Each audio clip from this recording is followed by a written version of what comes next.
Welcome to A Woman's Strength, empowering stories from struggles to triumph. I'm Rosita, your host, fellow warrior, and advocate for resilience and empowerment. Through this podcast, we share authentic stories of women who have faced adversity and emerged as living testimonies of strength. Their stories will inspire you to break free from limitations, embrace your authenticity, and rise above the challenges life throws your way. Together, let's discover the strength within us and create a community of empowered women who support and uplift one another. Join me as we uncover the keys to resilience, self-discovery, and integrating faith with personal growth.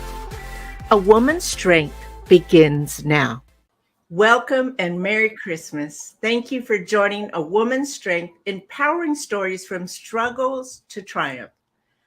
We understand how tough it is to be alone or have some heartache during this holiday season. We have been there ourselves.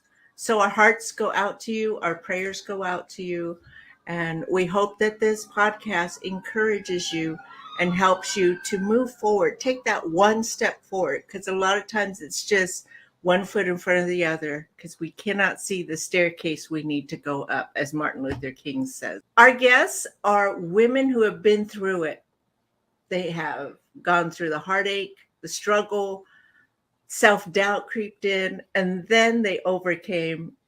And so today we are joined by Cheryl Berkson. She's going to share her story of struggle and all the way to where she is today. And you'll be able to see how God has mightily used her. Sharing stories like this is so important. That's the whole reason for this podcast, because a lot of times when we hear stories of other women that have overcame, it gives us hope and ignites our strength. I am Rosita Perez. I am your host and self-discovery coach. And today I have with me Cheryl Berkson. Hey, Cheryl. Hey, good to see you. Merry Christmas to you. Cheryl's a broker and owner of Chase Pacific Property Management and Real Estate Services, which has been in business for 30 years. Congratulations. Thank you for being here, Cheryl. Thank you for being vulnerable and sharing your story of struggle and giving our women a hope. Hey. You ready to move forward? Yes, I am. Definitely. Great. So let's start with just have a conversation about an event where you felt defeated, like you were just stuck in that. Mm-hmm. So really happy to do that, Rosita, and it's honored to be here and to be able to share and hopefully some vulnerability and transparency in my life can help others to be encouraged as well, because we are here to encourage each other. So first of all, I just want to say that my life today is against all odds that it would be what it is today, but God. And God was shown me favor and blessings in my life. But one of the events, I've had personal and professional challenges and events that have been challenging. And I'll just start with one that was on a personal level, but led to the professional level. So I was married right out of college and married a Marine Corps pilot, jet pilot. We were married about 10 years, but we did go through a divorce. And so that was back in 1978, believe it or not. And I moved down to San Diego with 2 children, 2 young sons, and very little money to my own. And I just started real estate up in Orange County, probably a year prior to that. So when I came down to San Diego, I had to kind of start all over again. But I really came to San Diego for really all the wrong reasons. And I had after the divorce, I'd met a gentleman who I thought we were going to be married. So I was a believer at the time and a Christian, but we ended up moving in together, thinking in terms that we were going to be married shortly thereafter. However, he turned out to be abusive. And so I went through an abusive relationship of kind of mental and physical abuse. And I became, I tried to make it work. I made that decision to do that, but thought, well, I'm going to stick with this and try to make it work, but it was not going to work. And it was definitely not in God's plan for me. So one day I realized I had lost all control over my life. My hands were shaking. I was crying all the time. I was breaking out in rashes, and I was really broken. No one really knew what I was going through. I kept it to myself. People I worked with, I had started real estate there, started all over again, and was building that career up along with going through this abusive relationship in the evening. I walked away from that relationship, and it was the right thing to do. And when I became broken, I realized that I had lost all control over everything in my life. And I realized that I needed to go recommit my life to God. And that I did. And at that point, I just surrendered everything. And I thought, I wanted my life. It was such a miserable situation. I thought, well, I'll be a bag lady with a car phone before I stay any longer in this relationship. But I did walk away, and I really committed my life to Christ. And then it was just me and my sons. And at that point, then I said, okay, I'm going to go on as a single mom. And for 33 years, I was a single mother.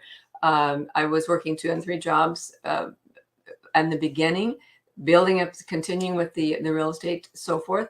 I just felt that I thought it would be temporary, that I maybe get remarried at some point in time. And I thought it was going to be a job for a while, but turned out to be a 40-some year career. But it had to do with when I was broken, I realized that I needed to make the choices I made in my life were putting me where I was. So I had to make choices that would be beneficial to me. And I wasn't trying to be self-centered. It was more like I was trying to take care of my children and give them the life that I had grown up with, which was like a Norman Rockwell life. Even as a single mom, I wanted those special days to be special for them, and holidays, and give them trips and so forth. And so I felt very defeated coming out of that relationship. I think my self-worth was about an inch off the ground. I've been through a lot of, mental and emotional abuse. So I had to kind of reestablish that in myself. I continued, and I remained strong, and I made good friends during that time period up to about 1990, when the real estate market just stopped. I thought, well, I was in the fetal position for a while, I'll be honest with you. But I had to make a choice. Okay, Cheryl, I can stay in the fetal position, feeling defeated, broken again. And I made the decision, I could put my feet in the ground, or I can stay in this position, in the fetal position in bed. I said, no, I'm going to stand up, put my feet on the ground, and move forward. Thank you so much for being vulnerable again. Mm-hmm. Let me try to summarize what I heard. So okay. You were married, and then you had 2 sons. Mm-hmm. Then you left, got divorced. Yep. Moved down to San Diego. And you moved down here for what you thought was all the wrong reasons, because it was for another gentleman. Well, it was right at the time, but really it was the wrong reason. that started a blended family back then. Mm-hmm. It did. Yeah. I had the 2 sons, and the gentleman I was living with at that time had 2 daughters. And so I was raising them as well as my 2 sons. And so 4 kids. 4 kids for 4 years. Yep. Okay. For 4 years. Yes. Okay. And then all this time you were in real estate. I was working, and the people that I worked with had no idea that what I was going through at home. He basically was an alcoholic, is what happened. And so I actually went to Al-Anon to try to say, how do you live with somebody like this? And they said, well, Cheryl, you're as ill as he is because you're asking him to change his ways. He said, he's a big boy. He can make his own decisions. You have to take care of yourself. So I took that to heart. And then, so I started treating him the way I'd like to be treated. I didn't nag him anymore, leave the porch light on, in the carport to get the key when he comes in, inebriated at 3 a.m. So he noticed those things that I was changing, and I don't understand what you're doing. You're treating me nice or whatever. I said, well, I just want to treat you as though I would like to be treated. But he said he walked away at that point and said, I don't understand that. So, but I knew the relationship was over. And that's when I made the decision that I need to let go of all that and move on to a new future that I needed. And that's when I So walked let away. me ask you, because so the where you felt defeated, where did can you give me some words to help us understand where the defeated feeling, where Right. was that, and how did you feel? Yeah. So where I felt defeated was I listened to things he said to me, and he said many things that were making me feel like I had no self-worth, that, he was the best I could do. He was extremely jealous of everything, making me feel like I was walking with eggshells all the time. I wanted to be successful. I was so excited. I remember there was one night where I came home and I was so excited because I got 3 listings in one day. Like, oh my gosh, that's huge. And I shared that with him, and he said, "Oh, I don't care about that." He said, "It doesn't affect me at all." And So I just that felt defeated. I feel like my balloon got popped. There was no joy. There was no peace. There was no peace. And I'm a no encouragement. zero encouragement, zero encouragement. Okay, And so that's where self-doubt came in. yeah, So the defeating, the really it was emotional abuse. yeah. And so your self-doubt came in. And you mentioned earlier that you had been a believer. Yeah, I was always a believer, and I love the Lord. It never stopped. But you look back on your life sometimes. This was in my 20s, and I think there was like a 5-year period to say, what was I thinking? But you make decisions that you kind of put yourself first instead of God first, and be obedient. I never stopped loving the Lord, but I made wrong decisions, and I did find that He allows us to go in His permissive will, that when we get out of his perfect will. But then he allows us to be broken, defeated. We have no place else then to go but to him. Well, And I'm going to say that he allows us, because a lot of times we can follow his will, but we want to do it our own our way. way. Yeah. And So that's what I've done. we just kind of, hands off, Yeah. and Yeah. that's what we Let her fall into. go. Let her go do what she wants to do. But Yeah. because once you're his, you're always his, and he's going to take care of his He's gonna sheep. wait for you to come back home, just like parents do. I actually had gone to a church at that point, and I was so wanting to get back in the Bible and really read and get back right with God. I wanted my relationship with God back. The church I had gone to ended up being kind of a cult. And so there were picketers outside and this and that, but I was so into the Bible, I just didn't really notice. But after a while, I thought there's something missing here. And so I So walked away. how did you get there? Because I think um, that's where a lot of people, like, how do you get from living your life, kind of falling back from church, that community, Mhm. and a relationship with God, and then, okay, I got to get back to him. Like, where's this in between? What makes you jump from one to the other? I think deep inside my spirit and my soul always knew that I had a calling on my life from God and that He was with me. I have to say, I think I know He allowed me to go through those things so that I would seek Him first where I was not. And I knew I had sent my boys to Sunday school and this and that, but I wasn't going then to church. But then I remember I went one day to this little church that they were going to Sunday school at, and I went to the service and I sat in the back because at that point too, I also felt kind of guilty, and I was, blaming myself for some of the decisions I made. So that makes you feel like this isn't the life I want to live. This is not my life. This isn't me. And yet I had made the decision. So I wasn't blaming anybody else. I was taking full responsibility for the decisions I made, but I knew they weren't right. So I remember I went to this little church and I sat in the back and I think I cried the entire time. I just realized, oh my gosh, my heart is so soft and so softening to be back right with the Lord. And so I had a client that had invited me to another church, and I went with her, but I knew I needed to get my life right back with God. That's really what brought me to I felt so defeated, but I knew I couldn't go on alone. I needed him. I You needed needed something bigger than you. bigger than me. Yes. And Yes. yeah. And that I wanted peace back in my life. And the only way that there's true peace that I've learned in life is through Jesus Christ, and that you follow him. And You talk to him just as though he's right there with you, even though you can't see him. I was doing okay at work. I'm very self-disciplined and I have very tough routines on myself, probably harder on myself. You know, I never told my parents about what was going on. I never told my friends. I felt so bad about where I was. So, but I wanted to be feeling like I could breathe clear again, that, okay, I'm doing what's right. Not Yes. what Cheryl wants, but what is right.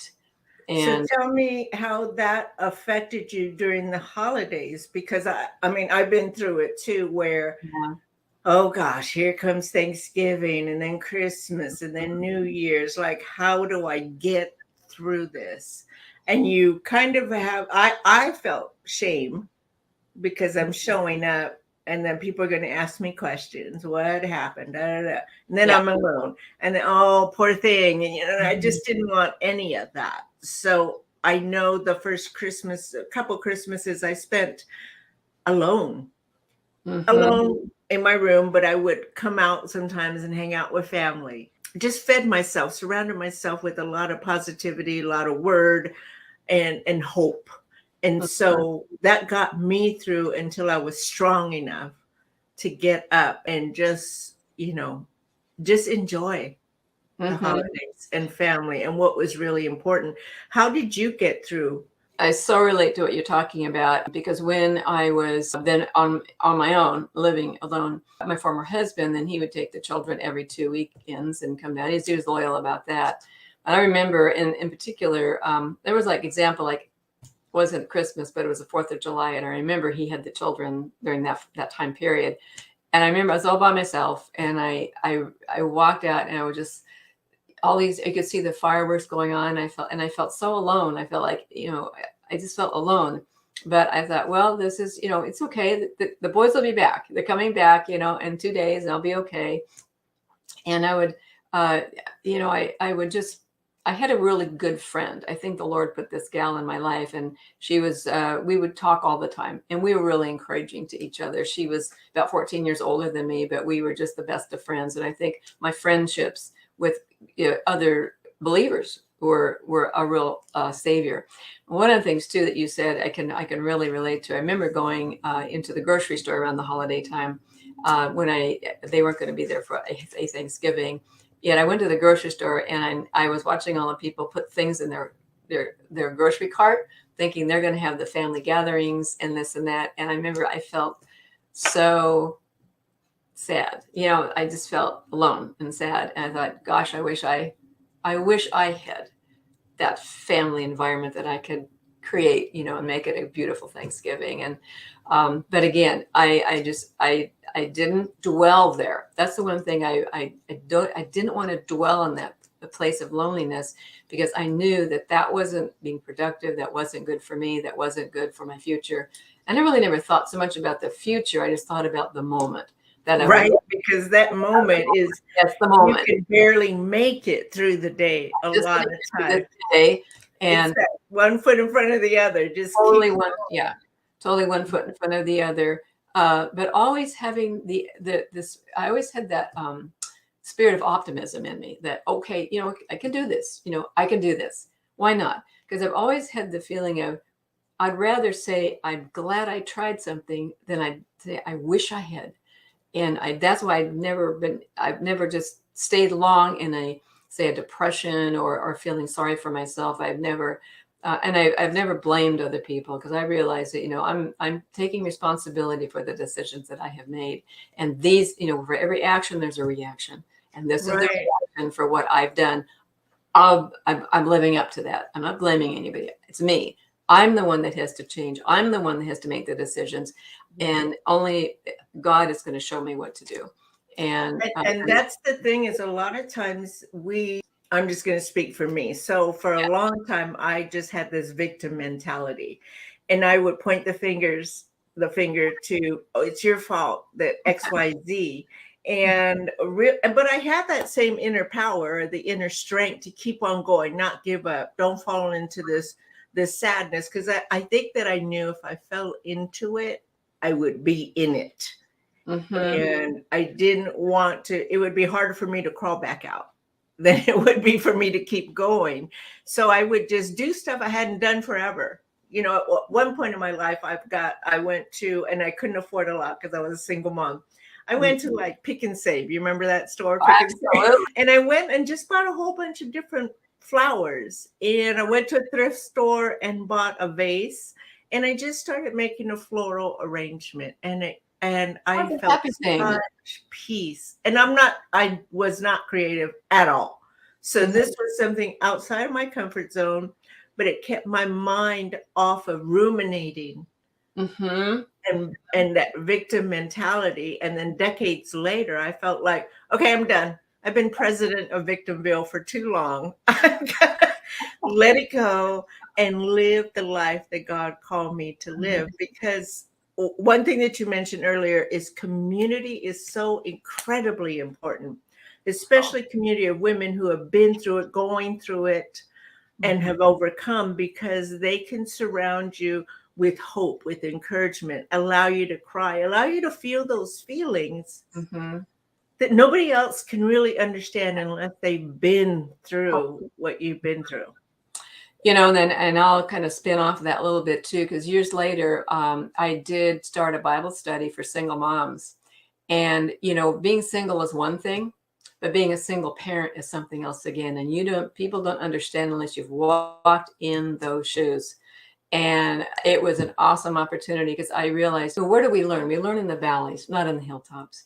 And that God gave me these experiences to be able to share and help others. And in those Bible studies with the single moms, I mean, it was wonderful, the things I could share to help them. And it was such a joy to me because I understood what they were going through. I understood their pains, their sorrows, their tears, because I had gone through the same thing. God allowed me to go through those things. And I look back and I say, I'm thankful. I'm thankful for, those times where it was a struggle or I felt defeated. I'm thankful for them because it built character in me. God's more interested in our character than our comfort.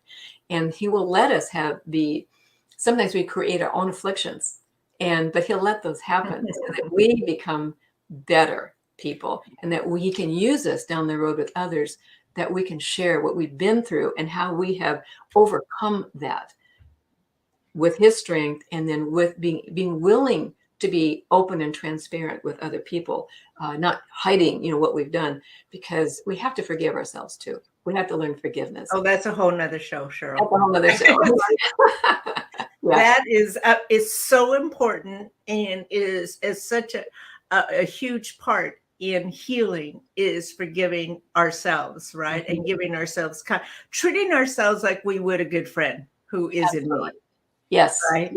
So we have about 10 minutes left. And I want to ask you, what can you say to the women out there that may be in a broken place, maybe going through some heartache and feeling lonely during this holiday season?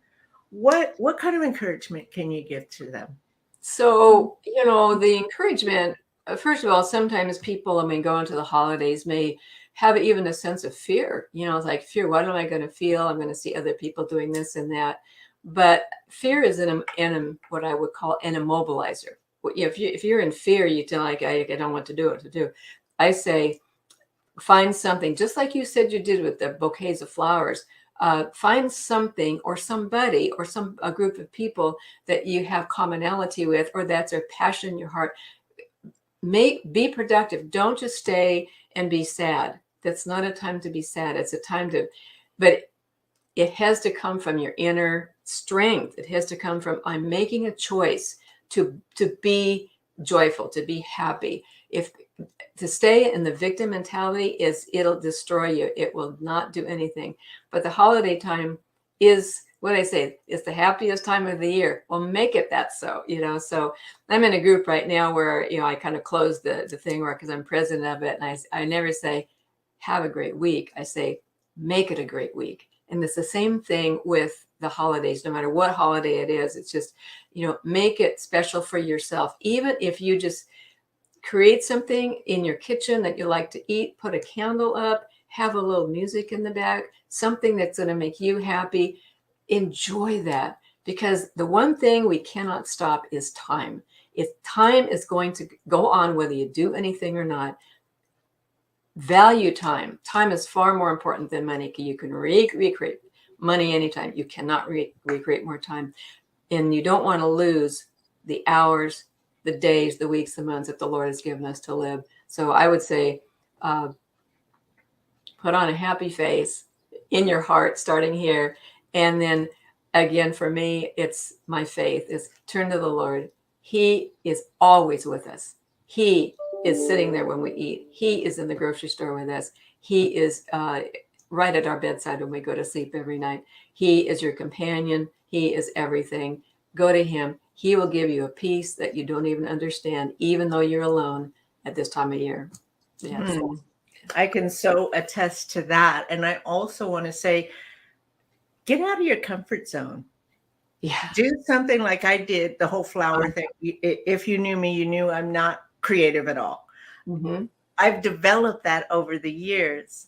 But do something, whether it's a crossword puzzle or building something or coloring. Coloring does wonders for a lot of people because it takes you out of that negative mindset, Right.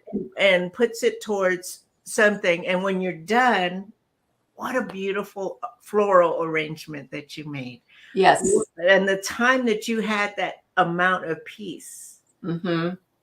Always, I know for me, I had to surround myself. Once I became aware that I was codependent, I just sought it out in the Bible. I just typed in, self-love, or, how do I do this? And there's a plethora of information. You start reading up on becoming self-aware in terms of where you are at.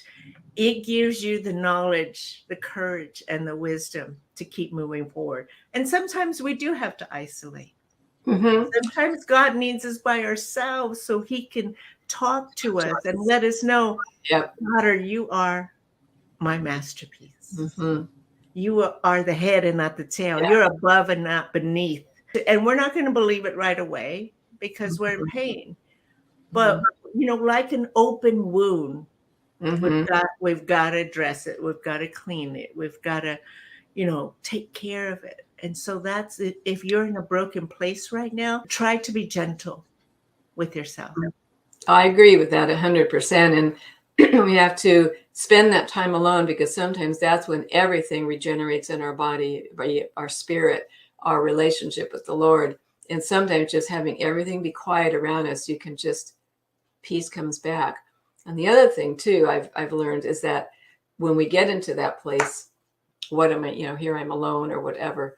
I found if you reach out to someone else that you think they need, maybe they need to write my friend a little note. Maybe I'll go knock on the door and bring them something, a little present, some baked cookies. Maybe I'll reach out to somebody who's sick, and all of a sudden you get out of yourself and you give to others. That is a huge, huge soul saver. It is. And you start getting out of those things and you can reach out to others. And this is a great time of year to do that. What an opportunity to say, okay, I may not have, this family here or everything the way I want it, but I see others maybe in far more need than I am. Let me go help them. It always feels good when you are able to give to somebody else. And another thing that I did, I remember one time I was so broken. You know how you get hurt over and over again, and you're like, wait, this has got to stop. So instead of crying and talking to my girlfriends about it, I got my phone and I hit the voice memo and I just started pouring out my feelings. How it hurt me, what had happened. And then later on, or maybe a couple days later, I listened to it again and thought, wow, I really let that control me. Like I have to change this. A lot of times you keep it up here and it stays up here. But what happens is it affects everything.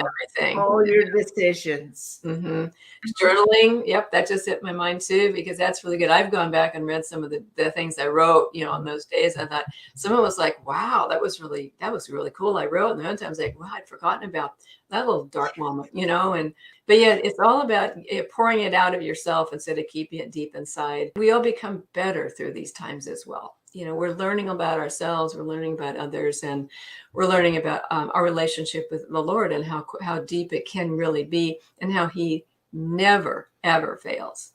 He answers every prayer, and he knows our pain. He knows the tears. but he is there to comfort us at every turn. Yeah. So, Yes. yeah. Cheryl, thank you so much for being vulnerable, sharing your time with us, Oh, it's been a and joy. sharing your experience. Let's talk about where you are today. Even though you went through all these hardships, Yeah. where are you today? I'm so thankful to the Lord for where I am today, because my life is against all odds, truly, that it would be what it is today. My oldest son is a pastor and a musician and married, and I couldn't ask for a better a son than what he has been doing. My other son, he is very successful in his business. I have two granddaughters with him and his wife. And with the business, I kept on. Like I say, 30 years, 1993, opened up the company. It's still there. I've been blessed. I've been able to travel the world on mission trips with my church. I've been able to, I actually worked at the church as the pastor's secretary for several years while working my company. I have my daughter-in-law who is married to my pastor's son is going to come work for me at the end of this year. All of a sudden came out of the blue. She is a license and she's going to be able to take over some properties that we need help for. And he's moving back here to San Diego. So I'm very grateful for that. But I'm able to, and I was remarried in 2011 and it's been married for 12 years. And it's been a peaceful relationship and it's been wonderful. It was really a blessing from God. And my husband now, he has 3 children there, but we have 5 children between us, but all are adults and all taking care of themselves really well. And 4 granddaughters between us. But I'm still working. And the Lord brings people to me in the company that I never sought. So most of the people there are believers, and those who are not there, they're respectful and they're great. Most of them have been with me for over 10 years. Then my husband had a stroke right after COVID. It wasn't because of COVID, but he's fine now. But then that was another turn in our life as well. Another affliction, shall I say, but we've worked through it. He's doing well. Came to San Diego, I think, with about $2,000 to my name. And now I'm able to, look forward to sometime in the future retirement. I've been able to bless, my oldest son with his pastor and his church. I'm so humbled that God would give me some of the desires of my heart over and over and over again. And he shows love continually. So I just say, persevere, don't give up. Whatever anybody does, seek God first. Bring him into every decision that you make. Don't make it on your own. Make sure that he gives his hand of approval on it. And if it's not there, he'll show you. There's always 2 ways. Should I go to the right? Should I go to the left? Well, he's not going to move a parked car. Get out there and see. And if it's his will, the doors will stay open. If not, he'll shut it and he'll give you a better way. Thank you so much. Before we close, I invite you to go to my website, movingforwardforlife.com, and schedule your complimentary clarity call. This is 30 minutes all about you, for you. We can sit down, create a mini plan to help you overcome the self-doubt, or at a minimum, decide on what direction you want to go. Remember that you are not alone. There's so many women that have gone through heartache and brokenness, and in a community, we can help each other. You have the power to choose the trajectory of your life. You have a choice. So we are here to wish you a very, very Merry Christmas. Love on you. Take care of you. And remember, you are a masterpiece God has created, you uniquely fashioned. Merry Christmas.